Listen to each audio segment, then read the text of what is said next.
Baik, Assalamualaikum warahmatullahi wabarakatuh, Anda semua. Hari ini kita masih mempelajari mengenai sistem gerak. Kalau pertemuan sebelumnya kita mempelajari alat gerak pasif, yaitu tulang, hari ini kita akan mempelajari alat gerak aktif, yaitu otot. Nah, pada pembelajaran materi jaringan hewan, kita juga sudah membahas mengenai jaringan otot ya, di mana jaringan otot terdiri atas 3, ada otot lurik, otot polos, dan juga otot jantung. Dengan ciri-ciri yang juga sudah dijelaskan pada materi sebelumnya, bisa Anda lihat di video sebelumnya, atau juga bisa Anda lihat materi di bukunya. Nah, jadi yang melakukan gerakan itu adalah otot lurik ya, bukan otot polos dan bukan otot jantung. Jadi di sini kita akan melihat mekanisme dari otot lurik. Nah, yang Anda lihat di video ini merupakan struktur dari otot lurik ya, satu buah otot lurik, di mana secara mikroskopis otot lurik itu tersusun dari banyak miofibril. Nah, seperti ini kita perbesar. Nah, ini adalah kita sebut namanya dengan perimisium. Di dalam ini banyak juga terdapat miofibril ya. Ini ada serat ototnya, serabut ototnya. Nah, bisa Anda lihat animasi di sudut atas itu adalah gerakan ketika tangan kita menekuk dan meluruskan tangan kita, di mana pada saat kita meluruskan tangan kita, otot kita memanjang, dan saat kita menekukkan tangan kita, itu ototnya memendek. Kenapa bisa terjadi seperti itu? Itu karena adanya kontraksi otot. Nah, ini adalah bagian dari miofibril yang kita perbesar. Dia terdiri atas bagian apa saja? Itu terdiri atas banyak sarkomer. Nah, bisa juga Anda lihat di animasinya, ini saat dia memanjang atau sedang berelaksasi, dan saat dia memendek atau sedang berkontraksi. Nah, dikatakan di sini bahwa miofibril ini terdiri atas banyak sarkomer. Yang mana itu sarkomer? Ini adalah sarkomer. Ini juga sarkomer ya. Dan pembatas antara sarkomer yang satu dengan sarkomer yang lain itu kita sebut dengan garis Z. Nah, ini dia garis Z yang membatasi antara satu sarkomer dengan sarkomer lainnya. Dan di dalam sarkomer ini terdiri atas filamen aktin dan juga miosin. Oke. Nah, kita perbesar di bagian aktin dan miosin.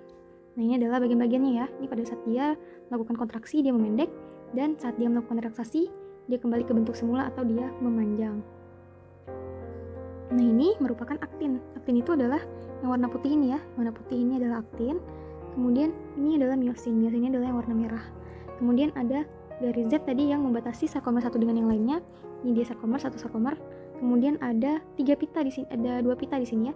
Ada pita I dan ada pita A, dan juga ada zona H. Apa itu yang dimaksud dengan pita I? Pita I itu adalah kita sebut juga dengan pita terang. Pita terang itu maksudnya dia terdapat, yang di sini dia hanya terdapat filamen aktin nih. Kan I-band ini adalah yang hanya terdapat filamen aktin saja. Sedangkan yang pita A-band itu adalah pita yang terdapat di sini filamen tumpang tindih antara aktin dan miosin ya. Bagiannya itu adalah dari sini sampai ke sini. Jadi dia gabungan antara aktin dan miosin, itu kita sebut dengan pita A atau pita gelap ya. Karena dia tadi tumpang tindih kan. Kalau aktin dia cuma ada, kalau pita I dia cuma ada aktin, makanya dia namanya pita terang. Sedangkan zona H ini yang di tengah ini adalah zona H, itu adalah bagian pita A yang hanya mengandung filamen miosin saja. Oke, jadi jelas ya, pita I itu mengandung aktin, pita A tumpang tindih antara aktin dan miosin, sedangkan zona H hanya mengandung miosin. Nah, ini kemudian kita masuk bagaimana terjadi mekanisme kontraksi dan relaksasi pada otot. Nah, ini kita perbesar ya gambarnya. Ini peristiwa ini terjadi atau diawali ketika otot itu mendapatkan rangsangan. Kita ulang lagi ya. Nah, oke. Ibu jelaskan dulu bagian-bagiannya. Ini merupakan troponin yang bentuknya seperti anggur. Oke, ulang dari awal. Nah, ini yang besar ini adalah filamen miosin ya tadi. Yang besar ini adalah miosin. Sedangkan yang ini adalah aktin. Miosin ini terdiri atas kepala miosin, sedangkan aktin itu ada 3. Ini yang warna putihnya adalah aktin, kemudian yang warna ungu seperti tali ini kita sebut namanya dengan tropomiosin, dan yang bulat-bulat seperti anggur ini kita sebut namanya dengan troponin. Oke, jadi pada aktin itu ada tropomiosin dan ada troponin.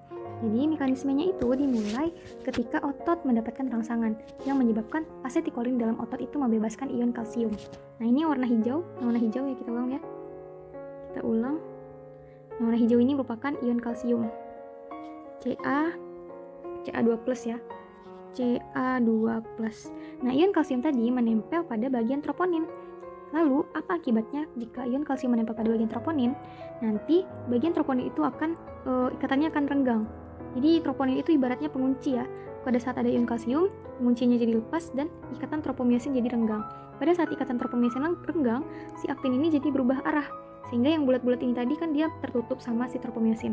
Pada saat tropomyosinnya renggang, si yang bulat itu tadi arahnya jadi keluar, sehingga menyebabkan bagian kepala myosin itu bisa berdekatan dengan bagian aktin. Nah, kemudian apa mekanisme selanjutnya? Mekanisme selanjutnya adalah adanya ATP yang menempel pada kepala dari myosin. Nah, ini ATP-nya menempel pada kepala myosin, dan di situ terjadi peristiwa hidrolisis. Hidrolisis ATP menjadi ADP. ATP itu adenosin trifosfat menjadi ADP. ADP adalah adenosin difosfat. Jadi ini 3, ini 2 fosfatnya. Jadi ATP tadi dia dihidrolisis menjadi ADP ditambah fosfat dan juga energi. Nah, energi inilah yang menyebabkan nantinya kepala si myosin ini berdekatan dengan bagian aktin. Sehingga nanti dia mendorong bagian aktin ini ke tengah. Dan akhirnya zona H jadi memendek. Kita putar lagi animasinya. Seperti ini. Nah, ini ADP dan fosfat. Dan kepala myosin menempel pada aktin. Ditarik, itu kita sebut peristiwa dengan kontraksi atau ototnya memendek. Nah, kemudian bagaimana terjadi peristiwa relaksasi? Relaksasi terjadi apabila nantinya ion kalsium ini lepas dari troponin, sehingga nanti ikatan dari aktin ini kembali mengunci atau kembali mengarah ke tropomyosin.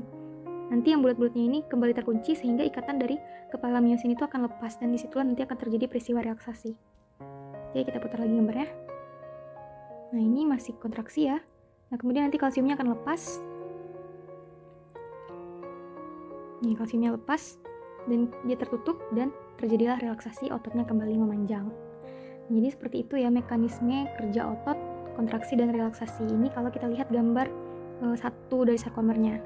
Nih, kita lihat bagian dari myosin ya yang warna merah. Kepala myosin tadi yang warna merah, nanti dia akan mengikat bagian dari aktin, sehingga nanti aktin yang ini akan mengarah ke tengah, ini juga ke tengah, sehingga zona H-nya memendek. Itu namanya kontraksi. Dan saat relaksasi, nanti dia akan lepas dan zona H-nya akan memanjang seperti ini. Itu kita sebut namanya dengan relaksasi. Nah, seperti ini ya. Ini dia berkontraksi, memendek, dan ini dia berelaksasi setelahnya. Nah, ini relaksasi. Nah, selanjutnya kita akan mempelajari mengenai gerak otot ya. Nanti ada aduksi, dan lain sebagainya pada materi berikut ini. Kita melihat otot sinergis. Itu bukan otot yang cara bekerjanya saling mendukung, bekerja sama dan menimbulkan gerakan yang searah. Ini pronator teres yang di atas, pronator quadratus yang di dekat dengan telapak tangan. Ya, karena telapak tangan banyak ya, kuadrat gitu aja ngapalinnya. Ya, contohnya ketika pronator teres dan quadratus ini membuat gerakan menelungkupkan telapak tangan. Kalau otot antagonis, itu dua otot yang bekerjanya berlawanan. Contohnya, gampang aja langsung nih, ketika kita mengangkat barbel, maka otot bicep ini dia akan kontraksi itu artinya memendek, membesar. Otot tricepnya sebaliknya, dia relaksasi, dia memanjang, dia mengendur. Itu ya berlawanan ya. Sedangkan kalau diluruskan, justru otot tricepnya yang membesar, memendek, berkontraksi, otot bicepnya memanjang, relaksasi, mengendur gitu kan ya. Nah, ini gerakan otot ya. Satu dengan yang lainnya itu bersifat berlawanan. Fleksi berlawanan dengan ekstensi. Fleksi itu ditekuk, ekstensi diluruskan. Abduksi menjauhi badan, aduksi mendekati badan. Kemudian ini jadi juga ya medial dan rotasi ke dalam dan ke luar, elevasi ke atas, depresi ke bawah. Ini tadi supinasi, membuka telapak tangan, pronasi menelungkupkan atau menutup telapak tangan. Nah, ini ada dorsiflexion dan plantar fleksi atau plantar flexion gitu ya. Oke, itu semua adalah pembahasan kita hari ini. Sampai ketemu di pelajaran berikutnya.